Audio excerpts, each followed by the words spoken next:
बुखारी साहब, गिलगित बल्तिस्तान इंतखाबात में पीपल्स पार्टी 9 नशिस्तें लेकर आगे रही है। वो आज़ाद उम्मीदवारों ने 6 नशिस्तें जीती हैं और नून लीग की 3 नशिस्तें जो है उनको हासिल हुई हैं। कहा जाता है बुखारी साहब कि इस गिलगित बल्तिस्तान के इंतखाबात जो हैं वो अक्सर अक्कासी करते हैं विफाक में सियासी तब्दीलियों की तरफ। तो क्या चेंजिंग ट्रेंड्स आप ओवरऑल पाकिस्तान के पॉलिटिक्स के अंदर देख रहे हैं? देखिए, अब आपने इतना तिरछा सवाल किया है कि मैं बाकी का सारा वक्त भी ले जाऊं तो उसकी वजाहत नहीं कर सकता। आपने बजट नहीं पास कराना, हाँ। तो बजट पास कराना तो पीपल्स पार्टी का मुतालबा पूरा करना पड़ेगा ना। उन्होंने नहीं कहा था कि गिलगित बल्तिस्तान और आज़ाद कश्मीर हमें दे दें। ये तो हमने पासिंग रेफरेंस में कहा है, don't take it seriously. Anyway, आ जाते हैं जी इलेक्शन के ऊपर। ठीक है, देखिए, पीपल्स पार्टी ने गिलगित बल्तिस्तान में बहुत काम किया है।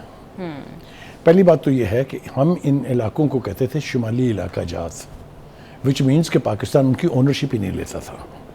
चाहे वो यूनाइटेड नेशन का डर था कि वो डिस्प्यूटेड टेरिटरी है बकौल हिंदुस्तान के, ये जो भी था, पीपल्स पार्टी ने उनको शनाख्त दी है कि नहीं, दिस इज़ गिलगित बल्तिस्तान। और उन्हीं के दौर में ये मूव भी हुई थी कि इनको सूबा बनाने अपना। एक बात।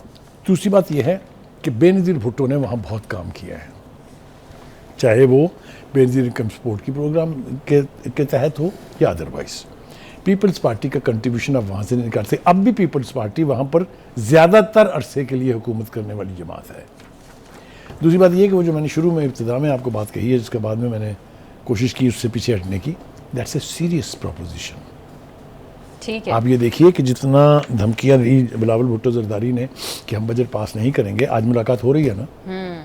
अब्बा हजूर भी मिल रहे हैं, बेटा हजूर भी मिल रहे हैं और प्राइम मिनिस्टर साहब भी उनके पास पहुँचे हुए हैं ईवान सदर में। ठीक है, तो ये आपको कुड प्रो को समझ आ रहा है कि नहीं आ रहा है? जी बिल्कुल आ रहा है। अभी 18वीं तरमीम का कोई जिक्र किया पीपल्स पार्टी ने इस पूरे अरसे में? नहीं किया ना। मैं ये नहीं कह रहा कि वो ड्रॉप होने जा रही है, उसका कोई ना कोई रास्ता निकलेगा। तो ये उसी तनख्वाह पर काम करने की बात किसने की थी आपके प्रोग्राम में? मैंने की थी ना जी, कि पीपल्स पार्टी के जितने मर्जी बयानात हों सख्त, लेकिन ये अल्टीमेटली इसी तनख्वाह पे काम करेंगे। हाँ जी। तो कोई स्प्लिट नहीं होने जा रही, बजट पास होगा, बड़े आराम से होगा। आप देख लीजिएगा, आज इसके ऊपर एक इलामिया भी आ जाएगा। भाई साहब, आपने तो प्रेडिक्ट भी किया था अभी लास्ट प्रोग्राम के अंदर जिसमें हम डिस्कस कर रहे थे, तो आपने तो बड़ा क्लियरली कहा था कि पीपल्स पार्टी मुझे लगता है कि जीत जाएगी, और ऑफ एयर भी हमारी डिस्कशन हुई तो यू आर क्वाइट कन्विंस्ड कि पीपल्स पार्टी अब देखिए, दो पार्टियां जो हैं वो इसको डिस्प्यूटेड बना रही हैं इस पूरे इलेक्टरल प्रोसेस को। एक उसमें पीटीआई है।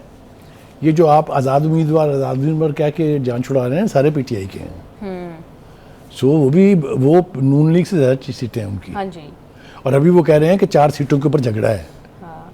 ठीक है, एक सीट गुलाम अब्बास साहब की पार्टी का जीत गया, एक के ऊपर झगड़ा है। तो 4 और 2 6 वो आ गई, तो लार्जेस्ट पार्टी तो बनेगी आज़ाद उम्मीदवार, विच मीन्स पीटीआई। काफ़ी कॉम्प्लिकेशन है वहाँ। अभी भी नून लीग साथ देगी पीपल्स पार्टी का, तब जाके वो हुकूमत बनाने की पोजीशन। यहाँ भी इत्तेहादी गवर्नमेंट ही होगी। समझ आ गई है ना? वो मतलब है, इसको मखलूत हुकूमत आप कह सकते हैं, लेकिन बुनियादी तौर पर पीपल्स पार्टी को ज़रूरत होगी नून लीग की 4 सीटों की। ठीक है, क्योंकि 4 और फिर उनकी मिला के काफ़ी हो जाती हैं, जो हालांकि चाहिए 17 इलेक्शन जीतने के लिए। 17 सीट मेंबर आपके साथ होंगे तो आप हुकूमत बना पाएंगे वहाँ। अच्छा जी, दूसरी बात, एक मिनट आपके सवाल से पहले, नवाज शरीफ साहब ने अपनी जो आइसोलेशन कह लें आप उसको, या वो घर बैठ के थे जाके, उसको तोड़ा और वो गिलगित के बल्तिस्तान के इलेक्शन में खुद पहुंचे वहाँ जाके कैंपेनिंग के। जी। मेरा मेरा ख्याल ये था कि उनके वहाँ जाने से, और ख़ास तौर से जिस तरह की कैंपेनिंग साद रफ़ीक ने वहाँ की, कुछ ज़रूर फ़र्क पॉजिटिव पड़ेगा। लेकिन वो हमने देखा कि पीपल्स पार्टी जो है, इसके बावजूद अभी उनका भी क्लेम है कि हमारी 3 सीटें डिस्प्यूटेड हैं। अगर आपने देखा हो, पीपल्स पार्टी के सेक्रेटरी जनरल जो है नैयर बुखारी, उन्होंने प्रेस कॉन्फ्रेंस में कहा है कि फॉर्म से 45 नहीं दिए जा रहे हैं, एंड दिस दैट और दैट वगैरह वगैरह। Having said that, Peoples Party अगर वहाँ हुकूमत बनाएगी तो यकीनी तौर पर लोगों ने उन्हें वोट दे के इसका हक दिया है। ठीक है, ठीक है, पीपल्स पार्टी वहाँ तजर्बा रखती है हुकूमत करने का। जैसा मैंने कहा कि ज़्यादातर वक्त जो है, जब से इलेक्शन होने शुरू हुए, वहाँ पीपल्स पार्टी हुकूमत में रही है। ठीक है। और ये भी एक फैक्ट है कि नून लीग ने सबसे ज़्यादा काम किया उस इलाके में, चाहे वो सोलराइजेशन के थ्रू बिजली की लोड शेडिंग ख़त्म करना हो, चाहे दासू डैम के लिए 100 अरब रुपया रखना, उस वक्त कोई छोटी बात नहीं थी। वो सब कुछ हो, जिसकी तफसील भी बताई थी, अगर आपको याद हो जी। नवाज शरीफ साहब की तकरीर है, तो उन्होंने कहा था कि जहां हम आखिरी ईंट रख के गए थे उसके बाद से किसी ने एक ईंट नहीं रखी।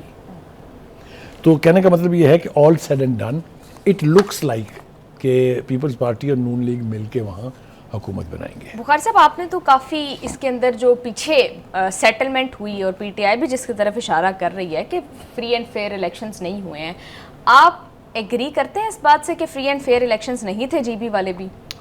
देखिए, फिर आप टेढ़े सवाल कर देती हैं इतना और मुस्कुराती भी हैं उसके ऊपर से। मैंने ये कहा है कि इस इलेक्शन के हवाले से जो एलाइज पार्टीज हैं मरकज़ में, हुकूमत में, हाँ। उनमें कोई ना कोई अंडरस्टैंडिंग ज़रूर है। ठीक है। और यही अंडरस्टैंडिंग अब आगे आज़ाद कश्मीर के इलेक्शन में भी दोहराई जाने वाली है।